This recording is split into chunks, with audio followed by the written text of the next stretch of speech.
Hello అందరికీ, ఎలా ఉన్నారు? బాగున్నారా? నేను కూడా చాలా బాగున్నానండి. ఇదేంటి ఎక్కడో బావి దగ్గర ఉన్నారు అనుకుంటున్నారేమో. అదేనండి, కీలేరుకి అయితే వచ్చేసాము. కీలేరులో ఏం పని అంటే ఇక్కడ గుంపుగా మాండ్లు ఉన్నాయి కదండి, అక్కడైతే చేపలు అయితే పడదాం అనుకున్నాము. అక్కడ ఒక బావి ఉంది. ఆ బావి అయితే క్లీన్గా పూడిపోయి ఇలా కుంటలాగా ఉందన్నమాట. అక్కడికైతే వచ్చామండి. ఇంకా మా వేణు వాళ్ళ డాడీ అలాగే నేను వచ్చాము. ఇంకా అటు సైడ్ అయితే చాలా ముళ్ళు అనేసి ఇటు సైడ్ వచ్చాము. ఇటు సైడ్ దారి ఉంది కానీ ఇలా ముళ్ళ కంపలు అయితే ఉన్నాయి, వెళ్ళాలి. ఇంత రిస్క్ చేసుకుంటూ అక్కడికి వచ్చిన తర్వాత చూడండి, ఇక్కడ మా పిన్నయ్య అలాగే వేణు ఇద్దరు ఉన్నారు ఇక్కడ.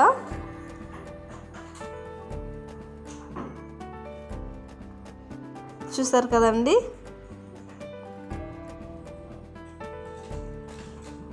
ఇంకా ఇదేనండి ఈ కుంట. ఈ కుంటలోనే చేపలు ఉన్నాయి, చాలా ఉన్నాయంటండి. నేను అడిగాను ఇక్కడ మా పిన్నయ్యని. ఇంకా మా ముందున్నది పెద్ద టాస్క్ అండి. ఆ టాస్క్ ఏంటి అంటే ఇక్కడ ఆ కుంటలో ఉన్న నీళ్ళన్నీ ఇటు సైడ్ అయితే పోయాలన్నమాట.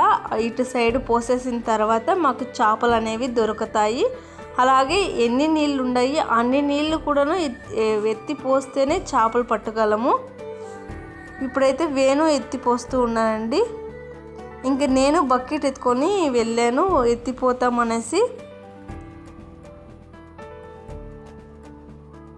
ఇంకా ఎలా ఎత్తిపోస్తాను అనేసి అయితే ఇప్పుడు చూడండి.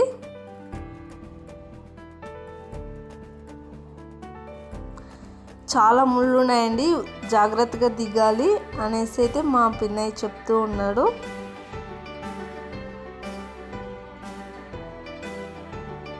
ఇంకా అక్కడ ఉన్నదంతా చాలా నీళ్ళు ఏం లేవండి, తక్కువగానే ఉన్నాయి. అంత పాచి కట్టుకుంది కాబట్టి చాలా నీళ్ళు ఉన్నట్టుగా తెలుస్తుంది. చూడండి, నేనైతే అలా ఎత్తిపోస్తూ ఉన్నాను. ఇంకా నేనంతా కట్ట మీద పోసేస్తాను, కట్ట అయితే పాడైపోతుంది. ఇంకా నువ్వైతే నీళ్ళు ఎత్తొద్దమ్మా, మేము ఎత్తుతాము అనేసి అయితే మా పిన్నయ్య అయితే చెప్పారండి. ఇంక ఇక్కడ వేణు అయితే నీళ్ళంతా ఎత్తి అటు సైడ్ అయితే పోసేసాడు.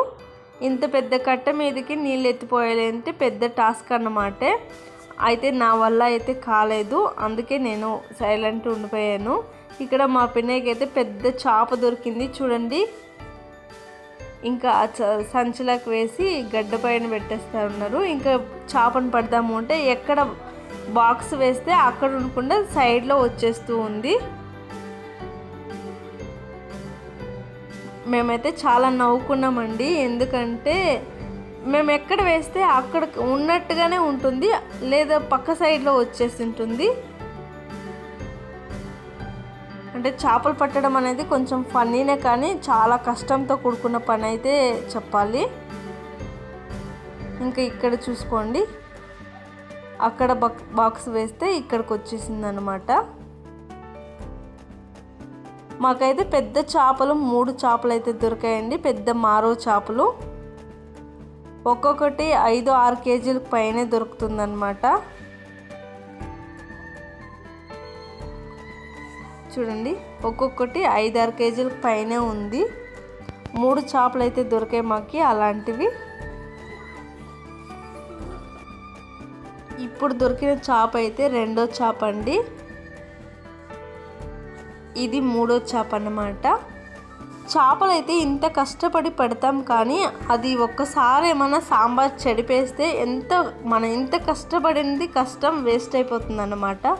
అందుకే చేపలు ఎప్పుడైనా తీసుకుంటే నేనైతే జాగ్రత్తగా చేయాలి అనేసి అయితే ఈరోజు అనుకున్నాను అన్నమాట.